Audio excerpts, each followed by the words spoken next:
There was a celebration here at this little church located in Oro-Medonte Township. The date was October 3rd, 2009. They gathered black and white families to celebrate this, the Oro African Methodist Episcopal Church, built by black settlers back in the year 1849.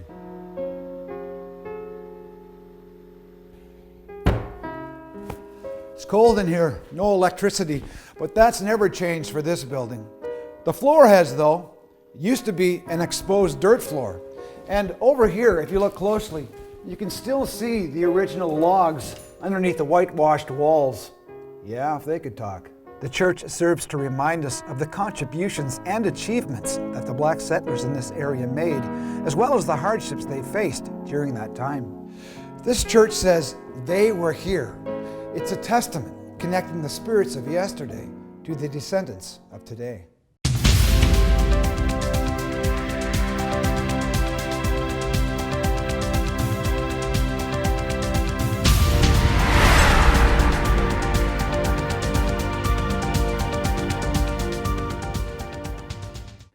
To understand the history of the Oro African Church, one first has to understand the history of the first black settlers to arrive in the Oro Township area.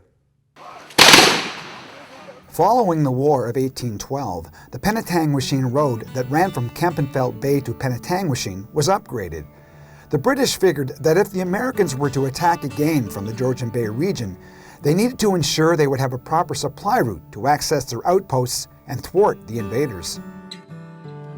Around the same time, the British also made the decision to offer land grants to retired British military personnel along the Penetanguishene Road. Defensively, too, this made sense should the Americans attack from Georgian Bay. This offer was also made to the Colour Corps, black military veterans who had served under the British during the War of 1812. And they had two choices. They could have treated them the same as everyone else and said, you're a soldier or veteran of the War of 1812, you're entitled to a 100-acre grant. What they chose to do was create a particular settlement in a particular area, not just for those soldiers. That was the interesting thing. They broadened it to include any black settler in the township. On April 26, 1819, the Wilberforce Street Black Settlement in Oro Township was established. Named after a British abolitionist, the Wilberforce Settlement was located one concession east of the Penetanguishene Road.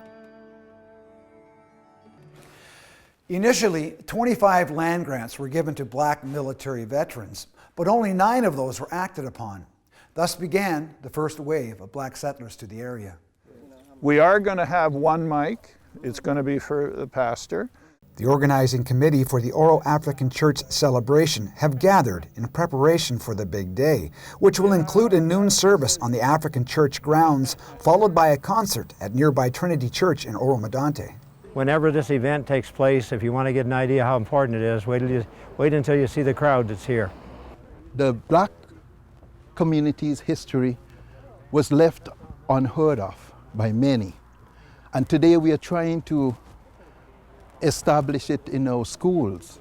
So having this function adds and supports what we are trying to do.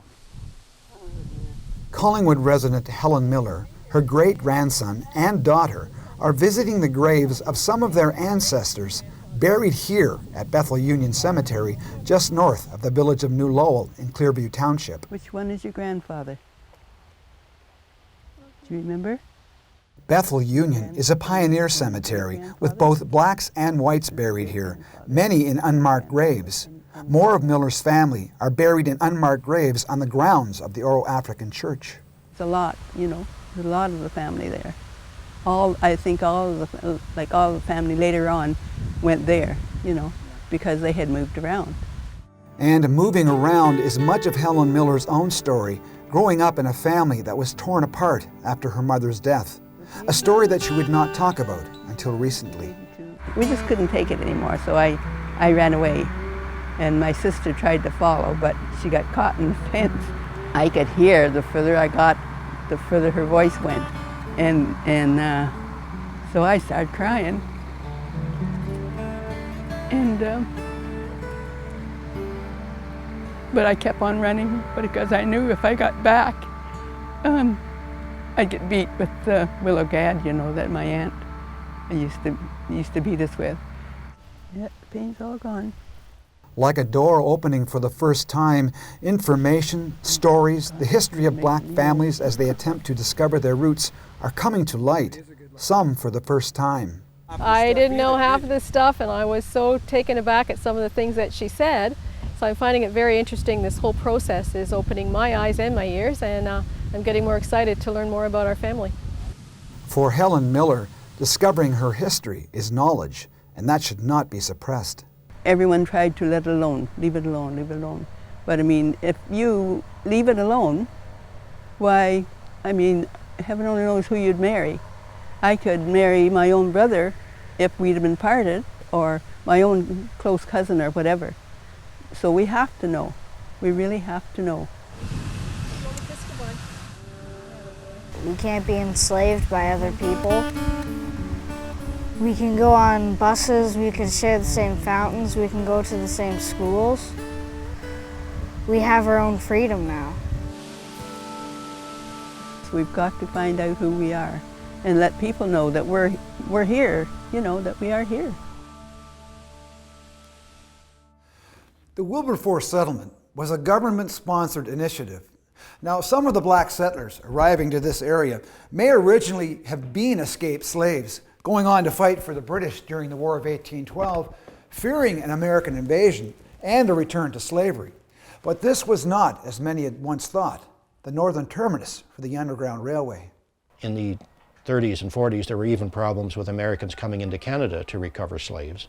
So no doubt many of them felt that if they moved a little farther north, they might be a little more secure. But there's no evidence that anybody in this area had any direct participation in the Underground Railway. And all the evidence I've seen suggests that, by and large, most of these people made it here on their own. Relax, relax. Turn 180, please. They are the Hawkstone Singers, an Oro-Medonte Township community choir that will be one of the featured acts at the Raise the Spirit concert commemorating the Oro African Church anniversary. The significance of the event and the choir's participation is not lost on the group. The African Church is a big part of our community here, so we're thrilled that they're honoring it. It's one of the oldest churches, so I think it's pretty amazing that a nice old wooden church is still standing and that we get to celebrate the 160th anniversary. 2, 3, 4.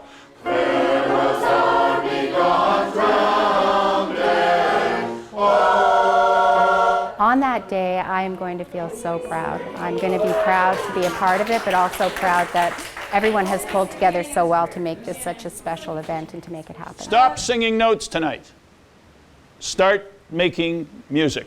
There's a difference. This is an opportunity to melt together black history, black culture, some spiritual music, and it's absolutely going to be one of my lifelong achievements, I think, to be involved in this. And I feel so honored to be working with all of these wonderful people.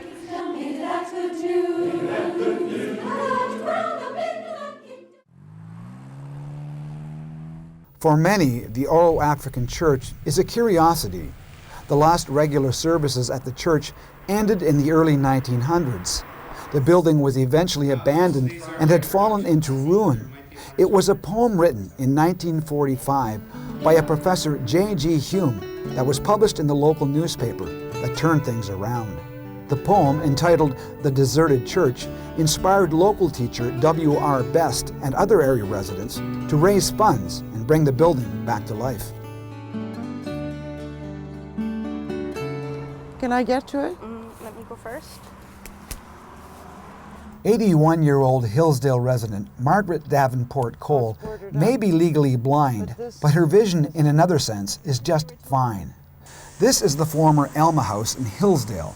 Margaret Davenport Cole, along with other members of the Hillsdale Hotel Foundation, want to save the historic building from the wrecking ball, a building that her grandfather, William John Davenport, a Wilberforce settler, built in 1880. It has sentimental value because my family built it and because I knew it as a child. The Davenport history runs deep in the area. They were granted one of the first few lots in 1819 when the government began the Wilberforce settlement. Had it not been for the perseverance and efforts by Margaret Davenport Cole, this pioneer cemetery, located a few kilometers outside of Hillsdale, would have been plowed over and forgotten about years ago. The Swan Cemetery, which contains some first-generation Davenports, was designated as a heritage site in 2005. The importance to preserve our history is for future generations. That's why I do it anyway. There was very little said about the history about us being black when I was growing up, and some of my cousins didn't even know they were black until they were grown up, the ones who moved away and married and moved away. Margaret Davenport Cole's quest to preserve black history, preserve Canadian history, continues. I tried and tried to raise awareness in the early 90s with to no avail, and I almost gave up, but I didn't. Save the hotel! Just looking good. Somewhere down in here, isn't it? This is the spot, near that big tree you see. Tim Crawford, author of the book The Oro African Church, along with Charlie Simpson and his wife Lena, have found something. In through here? This plot of land, owned by the Simpsons, is located on the second line in Oro-Medonte, one line west of the Oro African Church. There it is. There it is. Okay, good. A single gravestone, tucked inside the woods, was discovered on the property a number of years ago. While we were researching the Oro African Church, there was discussion about various linkages to the church, including possible cemeteries, and someone said, well, there's some tombstone over on the Charlie Simpson farm. That may have been a black person. So we got to know Charlie and Lena Simpson and came over, and they brought us down to this site. We checked the stone out, got the name off the stone, and then did research to prove that she was in fact black. Elizabeth, wife of, it should be Elizabeth Ann, I guess, wife of W.E. Moore, died April 11, 1873. We think she was the granddaughter of the person who cleared the farm, and she married a fairly well-to-do person, a Professor Moore. And she died at quite a young age 20, and it would appear as if Professor Moore brought her body back to her grandfather's farm or her father's farm and buried her in this lovely location. Crawford believes the tombstone is the only existing marker from that time period of a black family member from Oro Township, as all others were made of pine. It represents sort of the third generation of black settlers who came and cleared this thick bush into farmland, and she was the granddaughter of that settler. And the fact that he brought her back here to be buried here, the whole thing is symbolic of that era of the times.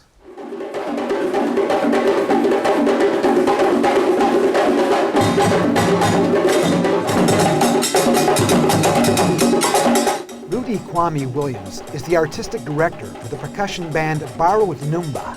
He is also the director of culture for the city of Barrie. Kondo tibi kondo kondo ne. Baro Numba will also be performing at the concert commemorating the Oro African Church. The funds they receive for all performances are filtered back to villages in Africa to help with health and educational issues. And we have a relationship with the village from which we take our name. The villages where the djembe come from, people there have issues with simple things like taking care of some ailments that when we get them, we just go down, we get some antibiotics and we're done, right? But in those villages, they become life-threatening. So we've been having an ongoing effort to reciprocate. We enjoy the music that they gave us, and we're giving back with regards to medical care and so on.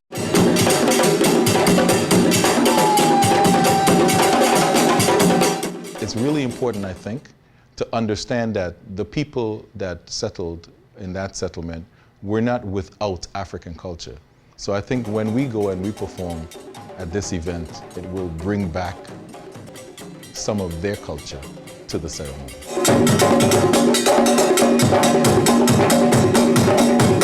Kudos to the community of Oro and the passion with which the folks that are organizing this event and the community and the mayor, etc., kudos to them for getting behind something that perhaps not too long ago, if you're born in European skin, right, you would say, hey, I'm not even, it's not interesting, it's not important.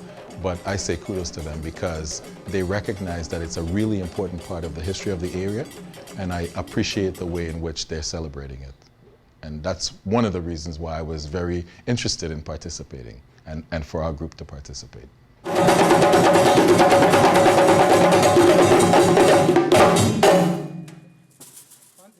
If we have the performers on the buses, we don't need any parking for them. Just for the bus. And if they want to drive their car anyway, well, they get to go in public parking just like everybody else. It's all part of our history as well. It just happens to be that that's a black church, and they interacted with us generations ago, and we're still interacting in different ways as well. A lot of the original community is kind of dispersed throughout North America, actually, and so it's up to us as the current residents of the township to take care of a very important historic site. So there were two waves of black settlers to the Oro-Wilberforce settlement. The first consisted of blacks already living in Ontario, many with military connections to the War of 1812. 10 years later, the second wave, made up of immigrants from the United States, refugees from Cincinnati, Ohio. Census records show the black population at 97 in the year 1831. Shirley Thompson Court is a descendant of the Thompson family that once lived at the Wilberforce settlement in Oro.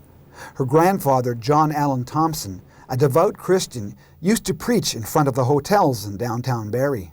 He was noted for it, and people would gather around, crowds would gather around to hear him. I guess there was some people who really didn't like that, so he was warned actually not to preach there. But he did go back and he did preach, and when he did, they put him in jail.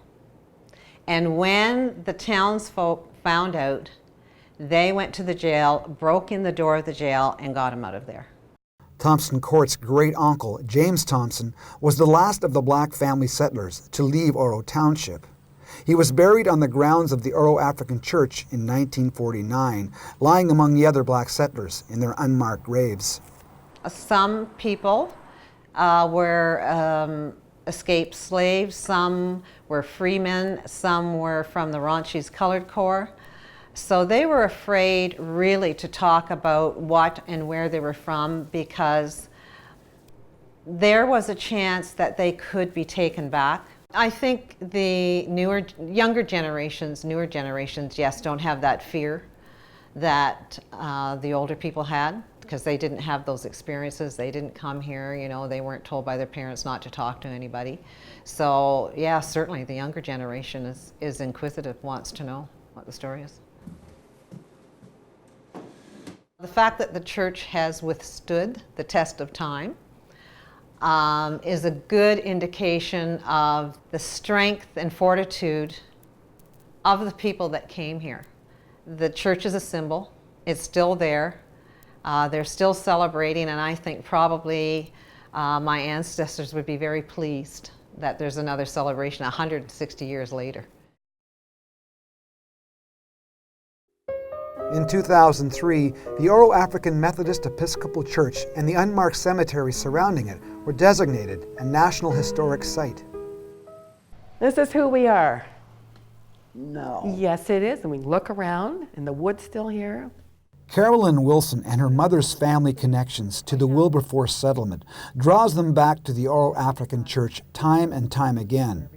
An advocate for Black history, Wilson has attended numerous services and celebrations at the church, including the 2003 Heritage Designation Ceremony, where she led the choir in song.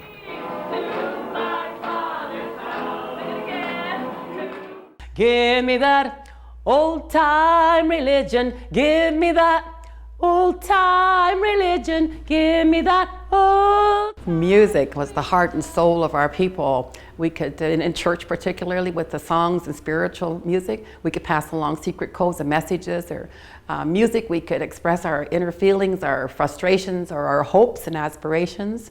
And music just makes you feel good. It surpasses all cultures. It's a feeling and of spiritual uplifting, and that's part of why the people built a church, and through the music they could express their concerns and the love of the Lord. Currently the curator of the Sheffield Park Black History Museum in the Blue Mountains, Wilson recognizes that her history is now being talked about by whites and blacks, something that did not happen in the past. Many white families are coming either to our museum or to the area here in Oro looking for names or a family member who had mixed marriage, or someone on their deathbed would say, oh, my grandfather was black and we didn't tell anyone. So little stories like that, but people hid it, but it's open, and folks, actually there always has been intermarriage with people, but more so, and people are aware of it, that it's important, and we're part of this society, and that we too contributed to Canadian history. Services at the Oro African Church are far and few between these days. At one time, the little church was the focal point for the black community in Oro. We socialized and worked together. We thought, well, the church would be one area we could all share challenges or aspirations. But I think in the general community, black history was not recognized. We were invisible, but yet we were still there. I've got a home in glory land that outshines the sun, way beyond the blue. We feel quite honored that this work carries on and that community recognizes this little church, because this is what keeps us going, and that's that spirit, it's alive and well. My biggest hope for tomorrow is lots of people and no rain. Janie Cooper Wilson has arrived.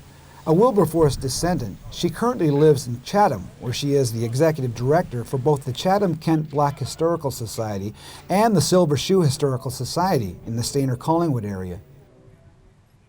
All around the area in those trees, in the treed area, that's all grave sites. She is also the historian for the Emancipation Festival in Owen Sound and will be the MC for the 160th anniversary of the Oro African Church celebration. Canada is known as the most multicultural country in the world, and this is a statement to that effect. And we are just so very, very grateful to all the organizers. Saint Denis, I believe Smoots are involved. Cooper Wilson's great-great-grandparents were married in the Oro African Church. The year was 1864. Slavery was such a terrible, terrible period in history that a lot of the old folks wouldn't talk about it. It was just too traumatic. Their children were free, and they didn't want them to even imagine what that was like. Eating out of hog troughs, bearing the whip, the rapes, the murders. Slaveholders could murder their own slave and would not be brought up on charges for it. Everyone would be here, and they'd come for miles. And of course, you know, a very wise man who was very, very close to me, my dad, who's no longer with us, he once said to me, you know, Jane, people don't have to like you. But he said, by God, make them respect you. James Thompson was the last of the Oro settlers. I know all the ancestors are here. They're here. They're hovering, and they know. They're saying, we have arrived. We have arrived. Praise God.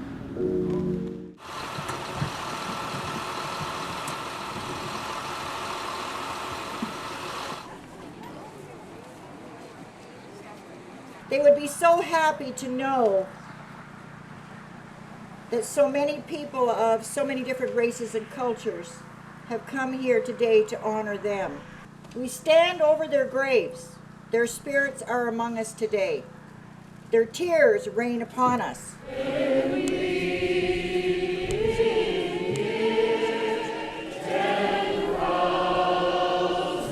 Bright, shining as the sun. Bright, shining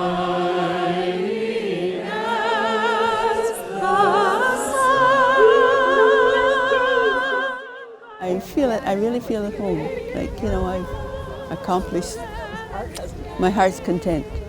We just discovered that Jim Bush and I are cousins. We've just met. It does go back to the fact that a lot of black families didn't talk about their history or where they came from. I'm starting to learn some part of my dad's side of the family. Like I said before, that him and his sisters never talked about their side of the family. And it's a good discovery for the Bush side.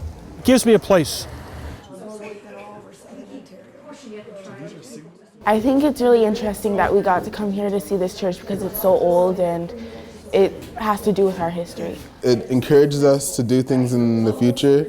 So if you notice that your ancestors could build something like this, you could probably even go further and better since you have the resources and everything to do it.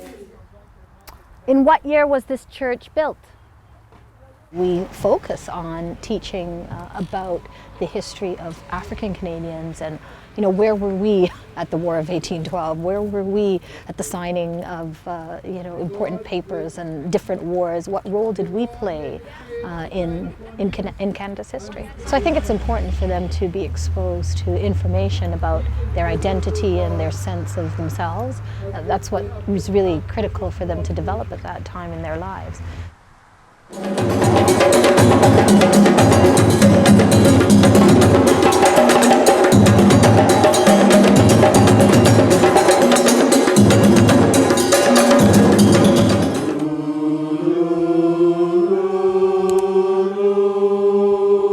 Right now, calm, but I'm sure the adrenaline's going to be flowing in about 20 minutes. It'll get real nervous.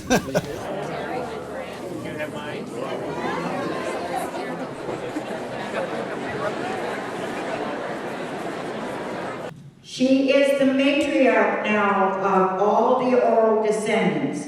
And I want you to give it up for Helen Miller.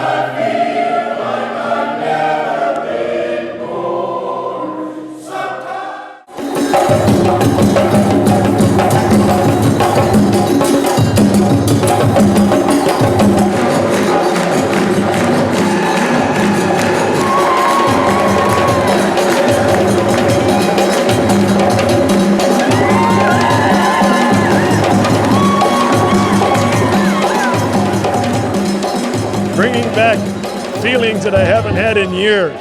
I'm from slave stock. My great-great-grandfather escaped slavery because in Canada, a man can be a man regardless of the color of his skin. And it just made it that important that he'd risk everything to do it.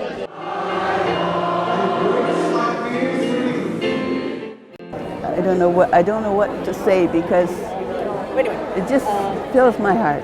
Fills my heart. By the early 1900s, there were only a few families living in what was known as the Wilberforce settlement in Oro. What happened? Where did they go? It's all up for speculation. Some went to Collingwood, others to Toronto, Buxton, and the United States. Looking for work, it appears. It's a bit of a mystery for historians and for black family members trying to uncover their roots. But this little church remains. It speaks volumes about the spirit, the hopes and the desires of a community that once worked this land, raised their families, and shared their dreams. Do Lord, oh do Lord, oh do remember me. Do Lord, oh do Lord, oh do remember me. Way beyond the blue.